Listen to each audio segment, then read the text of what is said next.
Firstly, why Bridging the Gap? What was your inspiration behind this multi-dimensional project? So when I look at inspirations, I kind of think of what do other artists want to do in Australia. I look at artists like 360 and he created a sound for himself and it's kind of an identity for Australia. So what I wanted to do was kind of do the same thing, and with Bridging the Gap it's essentially that. It's a metaphor, you know, kind of like when artists try to bridge the gap between Sydney and America. A lot of people think, you know, Australia hip hop is dead, there is nothing to it. Well, I'm pretty much here to say that you're wrong, and the sounds behind that and my lyrics will show you otherwise. I don't mean homie, I mean grab my hand, take the lead for me. I hold it down, you won't hit the ground, cause I'll be right under you to carrier. Got your woes up, but I see no white flags, so I'm a... I understand this album is a story, a journey. Give us an insight from track 1 to the finish. Well, yeah, the way I write music is pretty much, I like to write a story like a director makes a film and like an artist tries to paint an image. The story behind Bridging the Gap is pretty much an artist known as Lil Rizky who decides that the life that he's doing is not for him. He needs to step up and try something different. He needs to make a name for himself, and pretty much he wants to realize that he wants to make a name for Australia as well.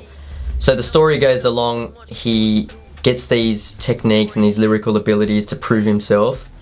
And then along the way he stumbles, he gets sidetracked by distractions, money, egoism, women.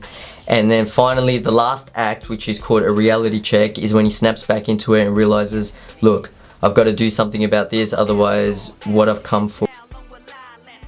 When can we expect the release of the whole album for the ears and imagination of Australia and Sydney to capture and engulf? Well, we just sent in the album into iTunes very recently, so I'm expecting either the next month or 2 months, give and take. In tracks like Breather, you have narration throughout in between verses. Does that technique add a little bit more to the audiences? Well, yeah, I think it does. Breather's a kind of a different track. I like to step outside the box, you know, it's a part of creating that sound for Sydney once again. I like to write a story. I come to every song, every beat with a different mindset. I just want to say a big shout out to Neon Music Group. They're a record label. They consist of Jay Daniels and Baby Vino. You can check out their mixtapes coming very soon and their YouTube links. Also a massive shout out to Tony C. If it wasn't for him, we wouldn't have this record label, this studio and good people to do music with. Also a big shout out to Sean Devine. His production and his music is responsible for the sound for Bridging the Gap, so I'd like to thank him. And I also like to thank the fans. If it wasn't for you, I wouldn't be doing this. I do this to entertain you, so thank you very much. Also, don't forget to check out our links at the bottom of the page. Thank you. Wait, I want to get another angle of this too.